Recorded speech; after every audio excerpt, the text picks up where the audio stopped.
안녕하세요. 은빛 이야기입니다. 오늘도 귀 기울여 주셔서 감사합니다.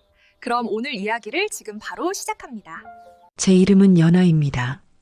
경기도 양주 땅 허름한 기와집에서 태어나 22해를 살았죠. 아버지는 훈장이셨고 어머니는 일찍 세상을 떠나셨습니다. 그래서 아무래도 어릴 때부터 혼자 있는 시간이 많았어요. 그 긴 고요 속에서 저는 남들이 보지 못하는 것들을 보기 시작했습니다. 처음에는 저도 몰랐어요. 그냥 눈이 밝은 아이인 줄만 알았죠.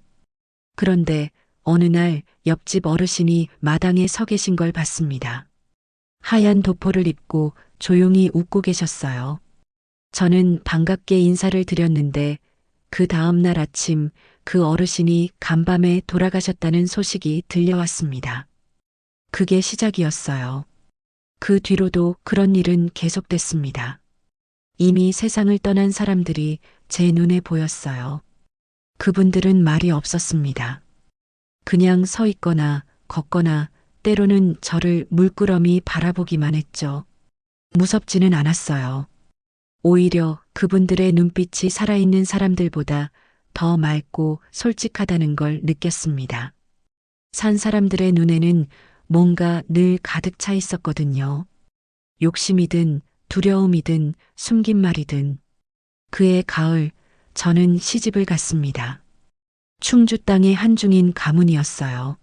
시아버지는 포목 장사로 제법 이름을 알린 분이셨고 시어머니는 매사에 꼼꼼한 분이셨습니다. 남편 석주는 과묵한 사람이었어요.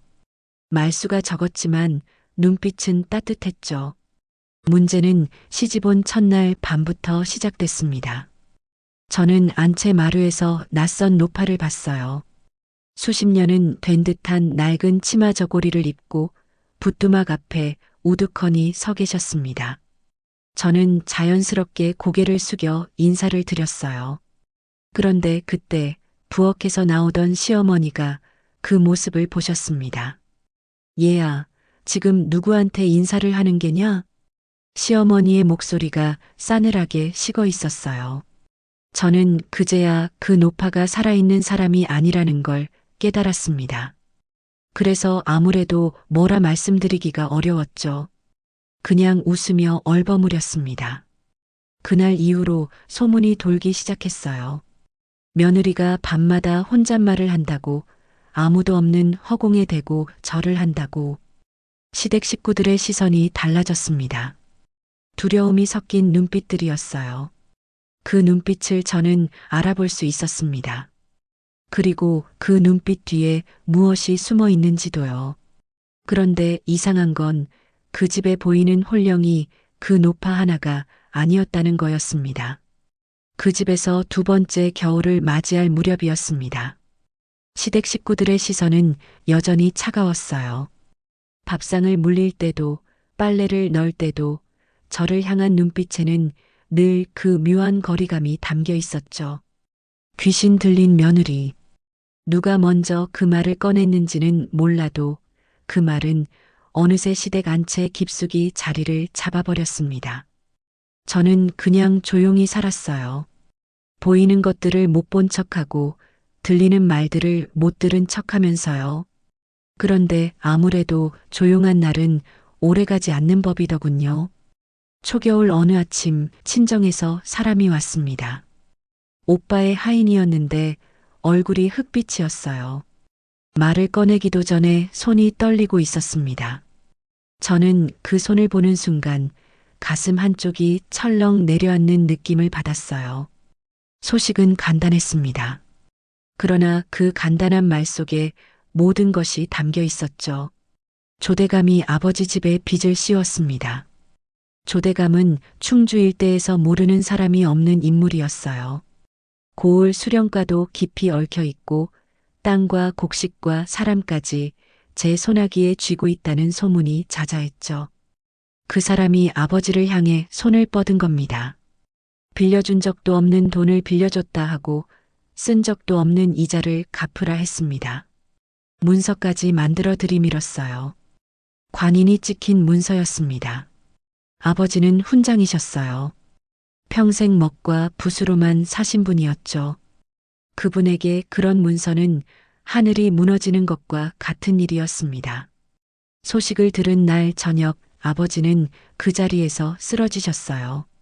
방 안에 홀로 앉아 문서를 펼쳐보다가 손에 쥔 채로 그대로 눈을 감으셨다고 했습니다.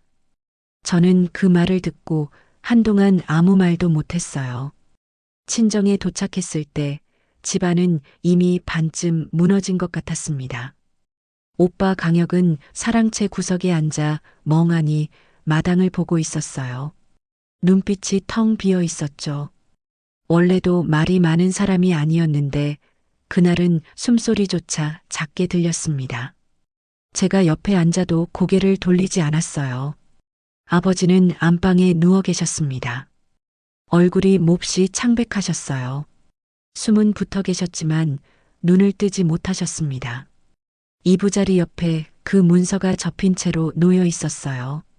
저는 그 문서를 천천히 펼쳐봤습니다. 글씨는 반듯했어요. 날짜도 금액도 증인의 이름도 또렷하게 적혀 있었죠. 그런데 아무래도 그 반듯함이 오히려 더 소름 돋았습니다. 거짓은 늘 이렇게 정갈한 얼굴을 하고 있더군요. 저는 문서를 내려놓으며 조용히 중얼거렸습니다. 이건 사람이 아니라 욕심이 만든 재앙이야. 오빠가 그 말을 들었는지는 모르겠어요. 아무 대답도 없었으니까요. 하지만 저는 알고 있었습니다. 이 일이 단순히 빈 문서 하나로 끝날 일이 아니라는 걸요. 조대감이 아버지 집을 노린 데는 반드시 다른 이유가 있었습니다. 그리고 그 이유가 무엇인지 저는 아직 알지 못했어요. 친정에서 돌아온 날 밤 저는 잠을 이루지 못했습니다. 아버지의 창백한 얼굴이 눈앞에 어른거렸어요. 그 반듯하게 접힌 문서도요. 거짓으로 만들어진 빚이 한 사람의 평생을 무너뜨리고 있었습니다. 그런데 아무래도 저는 그냥 당하고만 있을 수가 없었어요. 그래서 조용히 움직이기 시작했습니다. 조대감에 대해 아는 사람을 찾아다녔어요. 충주 장터에는 말 많은 사람들이 늘 모여 있었습니다. 저는 반창거리를 고르는 척하며 귀를 열었어요. 사람들은 조대감 이야기를 쉽게 꺼내지 않았습니다. 꺼내더라도 목소리를 낮췄죠. 그것만으로도 이미 많은 것을 알 수 있었어요. 그런데 그러다가 한 가지 이상한 말을 들었습니다. 장터 한쪽에서 포목을 팔던 노인이 혼잣말처럼 중얼거렸어요. 그 댁 마당에 무당이 드나든 지가 벌써 3년째라더니 저는 발걸음을 멈췄습니다. 무당이라는 말이 귓속에 걸렸어요. 그냥 지나칠 수가 없었죠. 조심스럽게 다가가 여쭤봤습니다. 노인은 처음엔 손을 저었어요. 그러다 제가 조대감 집에 억울하게 빚을 뒤집어 쓴 집안의 사람이라고 하자 노인의 눈빛이 조금 흔들렸습니다. 노인이 낮은 목소리로 말했어요. 조대감이 무서운 건 힘이 있어서가 아니야. 무서운 게 있거든. 그 말이 실말이었습니다. 조대감은 3년 전 용한 점쟁이에게 이런 말을 들었다고 했어요. 대를 이을 자손이 끊길 운명이라고요. 아들이 셋이었는데 첫째는 병으로 일찍 죽었고 둘째는 장가도 가기 전에 낙마로 세상을 떴습니다. 셋째마저 몸이 약해 자리를 보전하고 있다고 했어요. 그러니까 아무래도 그 말이 단순한 예언으로 들리지 않았을 겁니다. 그때부터 조대감은 달라졌다고 했어요. 풍수에 미쳐들기 시작했습니다. 명당을 찾아 전국의 직관을 불러들였어요. 집터를 바꾸고 조상묘를 옮기고 심지어 남의 땅까지 억지로 사들였죠. 그러면 자손이 다시 이어진다는 말을 들었기 때문이었습니다. 그리고 아버지의 집이 서 있는 그 땅이 직관이 손꼽은 명당 중 하나였다는 거였어요. 저는 그 말을 듣고 조용히 눈을 감았습니다. 모든 것이 맞아떨어졌어요. 거짓빛 문서도 관인이 찍힌 서류도 고을 수령과의 유착도 전부 그 땅 한 떼기를 차지하기 위한 수단이었던 겁니다. 아버지의 평생은 그에게 그저 치워야 할 장애물이었던 거죠. 저는 천천히 눈을 떴습니다. 조대감은 포악한 사람이 아니었어요. 그보다 더 다루기 어려운 사람이었습니다. 두려움에 잠식된 사람이었죠. 두려운 자는 멈추지 않아요. 잃을 것이 있는 사람은 어떤 짓이든 합니다. 그게 가장 무서운 거였어요. 저 사람은 힘이 아니라 두려움으로 움직인다. 그 생각이 머릿속에 박히는 순간 저는 이 싸움이 단순하지 않다는 걸 깨달았습니다. 그리고 동시에 한 가지 생각이 떠올랐어요. 두려움으로 움직이는 사람에게는 힘이 아니라 그 두려움을 건드려야 한다는 것을요. 문제는 그 방법이 저를 아주 위험한 곳으로 데려갈 수도 있다는 거였습니다. 그날은 유난히 바람이 차가웠습니다. 친정 마당에 서 있는데 대문 밖에서 말발굽 소리가 들렸어요. 하나가 아니었습니다. 여럿이었죠. 저는 그 소리를 듣는 순간 등줄기가 서늘해지는 것을 느꼈어요. 대문이 열렸습니다. 조대감이 들어왔어요. 나이는 60언저리였습니다. 키가 크고 몸집이 넉넉했어요. 비단 도포에 갓을 반듯하게 쓰고 있었는데 걸음걸이가 마치 이 집이 이미 자기 것인 양 느긋했습니다. 뒤에는 하인 셋이 따랐어요. 얼굴에 표정이 없었죠. 오래 그 집 사람으로 산 자들의 얼굴이었습니다. 오빠 강혁이 마당으로 나왔어요. 얼굴이 굳어 있었습니다. 조대감은 멈추지 않았어요. 마당 한가운데까지 걸어 들어와서야 비로소 발을 멈췄습니다. 그리고 사랑채 쪽을 한번 훑어보더니 천천히 입을 열었어요. 내일 관하로 넘기겠소. 문서는 이미 올라가 있으니 현감 어른께서 직접 처리하실 거요. 그게 전부였습니다. 협박이라기엔 너무 짧았어요. 그러나 그 짧음이 오히려 더 무거웠죠. 변명도 여지도 틈도 주지 않겠다는 뜻이었으니까요. 오빠는 아무 말도 하지 못했습니다. 입술이 달싹였지만 소리가 나오지 않았어요. 그 모습을 본 조대감이 가볍게 고개를 끄덕이고는 왔던 길로 돌아섰습니다. 대문을 나서는 발걸음이 여전히 느긋했어요. 그날 저녁 집안은 무너졌습니다. 어머니가 안방에서 울었어요. 소리를 죽인 울음이었는데 그게 더 마음을 찢었습니다. 아버지는 그 소리를 들으셨는지 누워서 눈만 천장으로 향하고 계셨어요. 말씀이 없으셨습니다. 숨소리가 낮고 가늘었죠. 아무래도 병세가 더 깊어진 것 같았어요. 오빠는 사랑채에 혼자 앉아 있었습니다. 제가 들어가자 힘없이 말했어요. 연화야, 그냥 넘기자. 더 버텨봐야 아버지만 더 힘드시다. 저는 그 말을 듣고 한동안 아무 말도 하지 않았습니다. 오빠가 나쁜 사람이어서가 아니었어요. 그냥 지쳐버린 거였죠. 무서운 거였고요. 그 마음을 모르는 게 아니었습니다. 그런데 아무래도 그냥 넘어갈 수가 없었어요. 저는 사랑채를 나와 마당 한가운데 섰습니다. 바람이 불었어요. 치맛자락이 흔들렸습니다. 저는 조대감이 서 있던 자리를 가만히 내려다봤어요. 그 느긋한 발걸음이, 그 짧은 한마디가 머릿속에서 떠나지 않았습니다. 그때 처음이었어요. 제 안에서 뭔가 뜨겁게 올라오는 것을 느낀 게요. 슬픔이 아니었습니다. 두려움도 아니었어요. 오래 눌려 있다가 비로소 고개를 드는 그런 분노였습니다. 저는 낮게 중얼거렸어요. 저 사람 스스로 무너지게 만들겠다. 누가 들은 것도 아니었습니다. 하늘도 바람도 그냥 흘려보냈겠죠. 그런데 저는 알았어요. 그 말이 그냥 혼잣말로 끝나지 않을 거라는 것을요. 두려움으로 움직이는 사람에게는 반드시 틈이 있습니다. 그리고 그 틈을 찾는 건 살아있는 사람보다 죽은 사람이 더 잘 알고 있을 때도 있었거든요. 그날 밤부터 저는 뒷산을 오르기 시작했습니다. 시댁 식구들이 잠든 시각이었어요.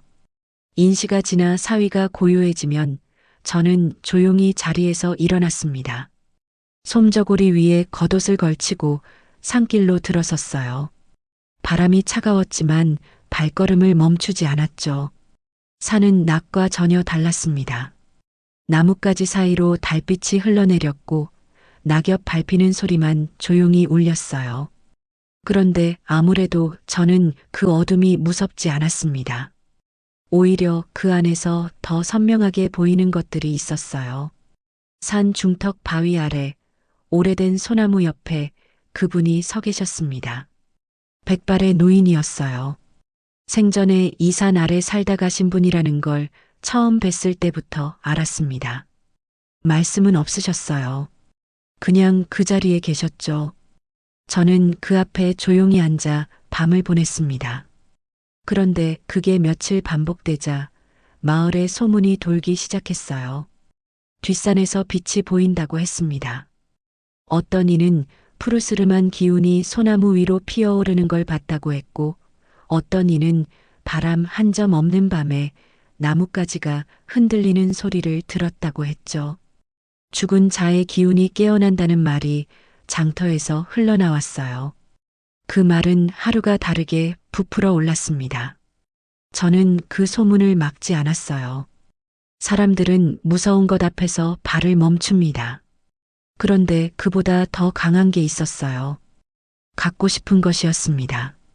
두려우면서도 가까이 가고 싶은 것, 무서우면서도 손에 넣고 싶은 것. 그 마음이 사람을 움직이거든요.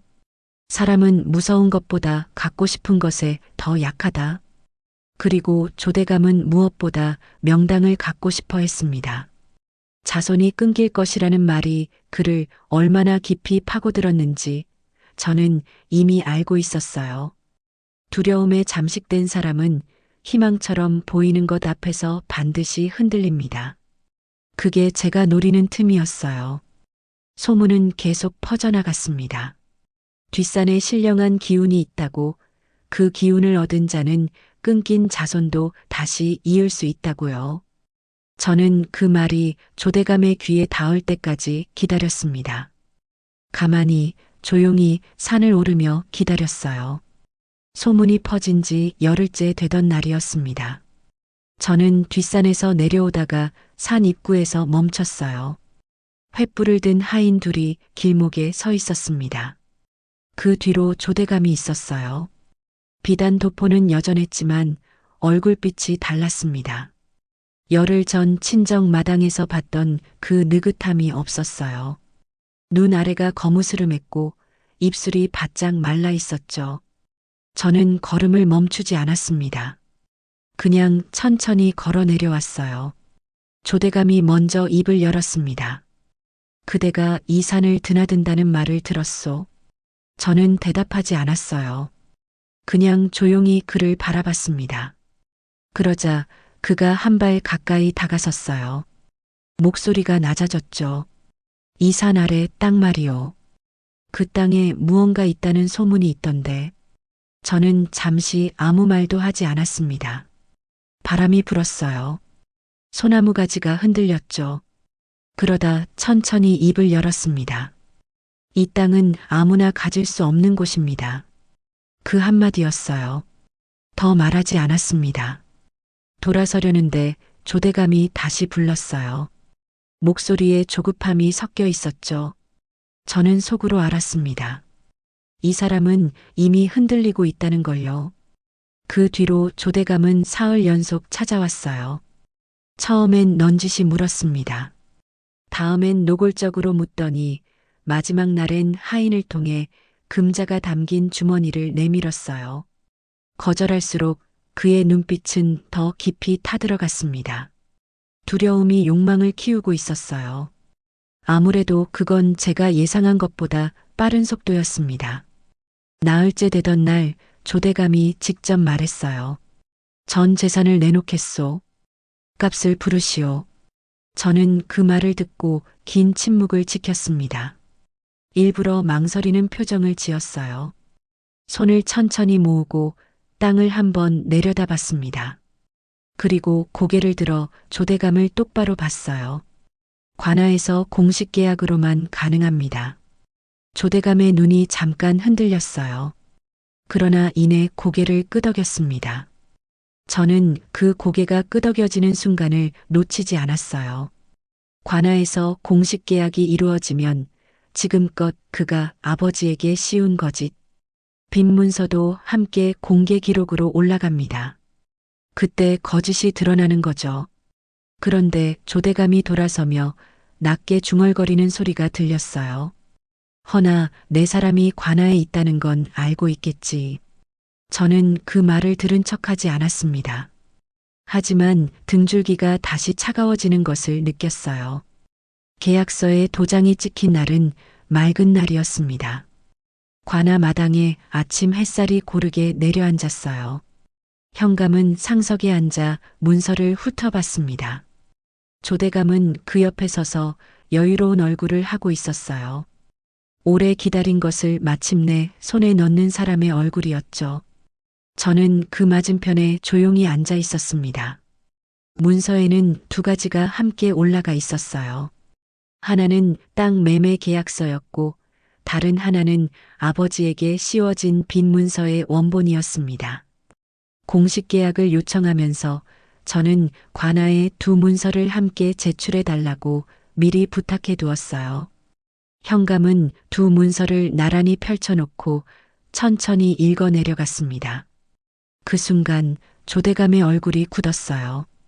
빈 문서의 증인 이름이 석 달 전 이미 세상을 뜬 사람이었습니다.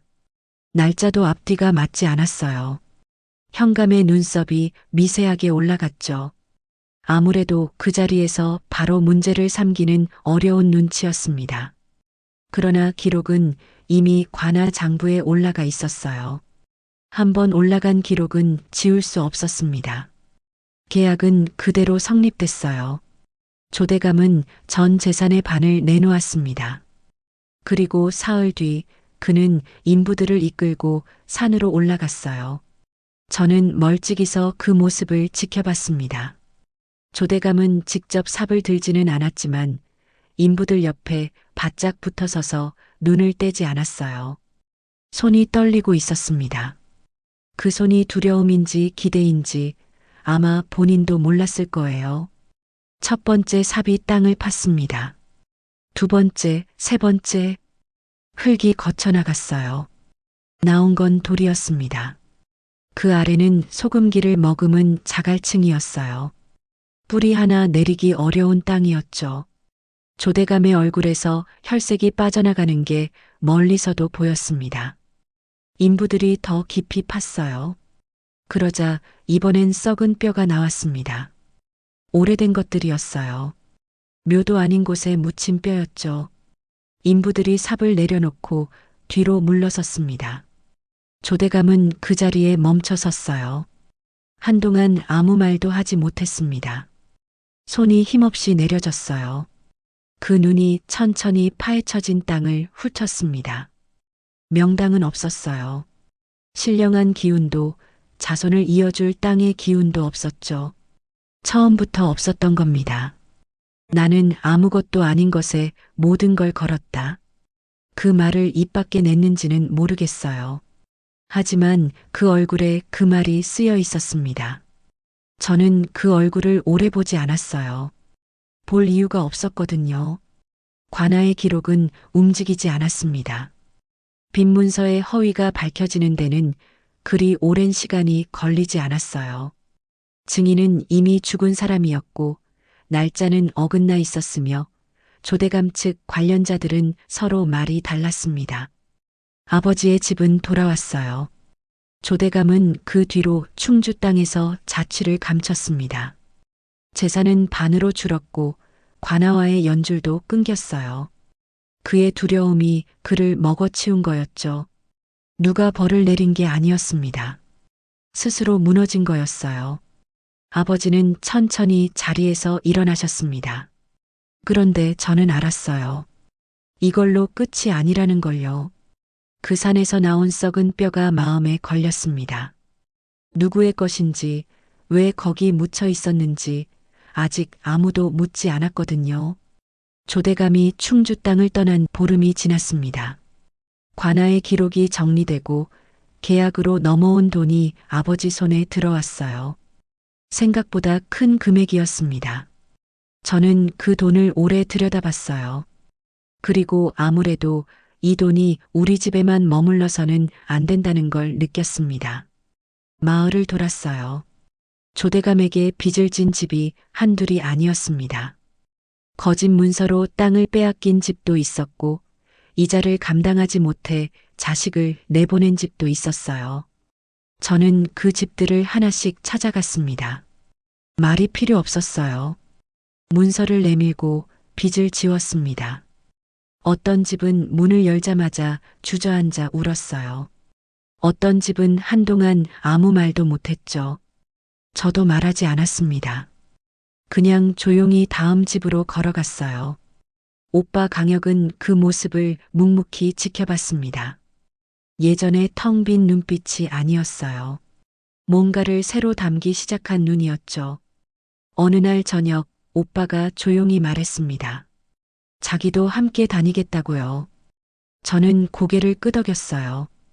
그것으로 충분했습니다. 아버지는 그 즈음 자리에서 완전히 일어나셨어요.